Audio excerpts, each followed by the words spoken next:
میں تنقید نہیں کر رہا ہوں، بس ایک بات آپ کو کہہ رہا ہوں کہ خدا کے بندو، میرے بھائیوں عزیزوں، ایسا ہرگز نہ کریں۔ آپ سمجھدار لوگ ہیں، اپنے گھر میں عید کی نماز کے بجائے آپ لوگ نفل نماز پڑھیے۔ اب اس میں بھی کچھ لوگوں کا اختلاف، حضرت چاشت پڑھے کہ نفل پڑھے؟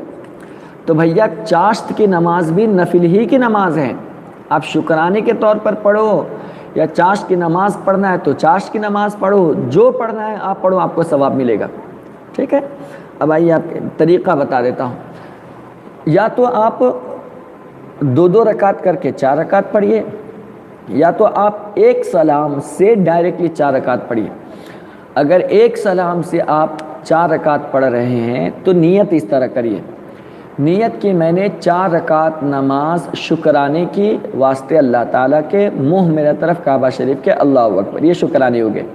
اگر چاشت پڑھ رہے تو اس طرح نیت کیجئے، نیت کی میں نے 4 رکعت نماز چاشت کی نفل واسطے اللہ تعالیٰ کے، منہ میرے طرف کعبہ شریف کے، اللہ اکبر۔ اب اس کے بعد آپ ثنا پڑھیں گے، پھر اعوذ باللہ پڑھیں گے، پھر بسم اللہ پڑھیں گے، پھر الحمد پڑھیں گے، پھر آمین کہیں گے، پھر بسم اللہ کہیں گے،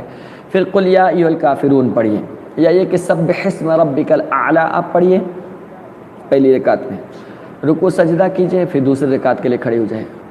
بسم اللہ پڑھیے، الحمد پڑھیے، آمین کہیے، پھر بسم اللہ کہیے، پھر اس کے بعد والشمس وضحاہا یہ آپ پڑھیے، پھر اس کے بعد رکوع کیجئے، سجدہ کیجئے، پھر اس کے بعد التحیات میں بیٹھیے، التحیات میں بیٹھنے کے بعد آپ التحیات بھی پڑھیے، درود ابراہیم بھی پڑھیے، دعا معصورہ بھی پڑھیے، پھر کھڑے ہوئیے، اور پھر جب تیسری رکعت آپ شروع کریں گے تو اس تیسری رکعت میں آپ پہلے ثنا پڑھیں گے، پھر اعوذ باللہ، پھر بسم اللہ، پھر الحمدللہ، پھر اس کے بعد جو ہے واللیل اذا یغشا والی صورت آپ پڑھیں گے، پھر تیسری رکعت مکمل ہے۔ چوتھی رکعت جب آپ پڑھیں گے تو آپ بسم اللہ پڑھ کر الحمدللہ،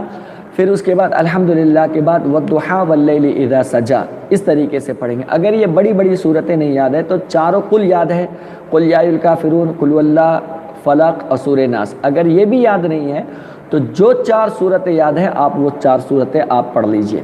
یہ میری بات آپ کو سمجھ میں آ گیا، اور اس کے بعد جو ہے نا التحیات، درود ابراہیم، دعا معصورہ پڑھ کر کے سلام پھیر لیجئے۔ اب سوال یہ ہوتا ہے کہ حضرت ہم جو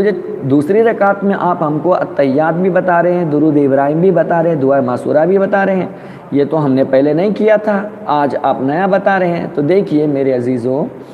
جو نفل نماز ہوتی ہے نا، وہ نفل نماز میں دوسری رکعت جو ہوتی ہے وہ آخری رکعت مانی جاتی ہے، جس کو کہا جاتا ہے نفل کا ہر قعدہ اخیرہ ہے، آخری رکعت مانی جاتی ہے۔ تو اس آخری رکعت میں کیا کرتے ہیں؟ التحیات، درود ابراہیم، دعا معصورہ سب پڑھتے ہیں، تو لہٰذا اس میں بھی سب پڑھنا پڑے گا، اور تیسری رکعت ہوا کہ شروع رکعت ہو گئی، لہٰذا اس میں آپ کو ثنا بھی پڑھنا پڑے گا، ٹھیک۔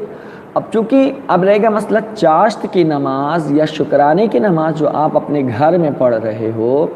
تو کیا اس کی جماعت بنا سکتے ہیں ہم اپنے فیملی کے ساتھ؟ جی ہاں، اپنی فیملی کے ساتھ آپ اپنے گھر میں رہ کر کے اگر آپ چاہو تو کوئی امام جو امامت کرنے کے لائق ہو، تو داڑھی وغیرہ رکھتا ہو، نماز کے روزے کے مسائل، نماز کے مسائل، سجدہ سہو کے سارے مسائل جانتا ہو، تو وہ کیا کرے، وہ امام بن جائے، اور اس کے پیچھے اس کے جتنے مرد حضرات ہیں وہ بن جائے، نماز پڑھے، اور اس کے پیچھے جتنی عورتیں ہیں وہ سب ایک ساتھ نماز پڑھ لیتے۔ لیکن اسلام میں نفل نماز جماعت کے ساتھ پڑھنے سے زیادہ افضل بتایا گیا ہے، تو آپ تنہا پڑھ سکتے ہیں اور جماعت کے ساتھ بھی آپ پڑھ سکتے ہیں۔ یہ 4 رکعت ایک ساتھ پڑھنے کا طریقہ ہے۔ اور اگر 2 رکعت آپ پڑھیں گے تو اس طرح پڑھیے، نیت کی میں نے 2 رکعت نماز نفل شکرانے کی واسطے اللہ تعالیٰ کے، منہ میرے طرف کعبہ شریف کے، اللہ اکبر، یا نیت کی میں نے 2 رکعت نماز چاشت کی نفل واسطے اللہ تعالیٰ کے، منہ میرے طرف کعبہ شریف کے، اللہ اکبر۔ جو طریقہ آپ کو اپناتا ہے، آپ پسند ہے، آپ اس طریقے سے پڑھیے۔ آپ 2 رکعت کر کے 4 رکعت بھی پڑھ سکتے ہو، اور ایک ساتھ 4 رکعت بھی پڑھ سکتے ہو، اور صرف 2 رکعت بھی آپ پڑھ سکتے ہیں۔ یہ سب آپ پڑھ لیے، اس کے بعد 34 مرتبہ اللہ اکبر، اللہ اکبر، اللہ اکبر، اللہ اکبر، یہ آپ 34 مرتبہ اس طرح تکبیر کہہ سکتے ہیں۔ یہ بھی تکبیر کہہ سکتے ہیں، اللہ اکبر، اللہ اکبر، لا الہ الا اللہ، اللہ اکبر، اللہ اکبر وللہ الحمد، یہ بھی آپ اللہ کی کبریائی بیان کر سکتے ہو تو یہ بھی آپ پڑھ سکتے ہو۔ تسبیح فاطمی 33 بار سبحان اللہ، 33 بار الحمدللہ اور 34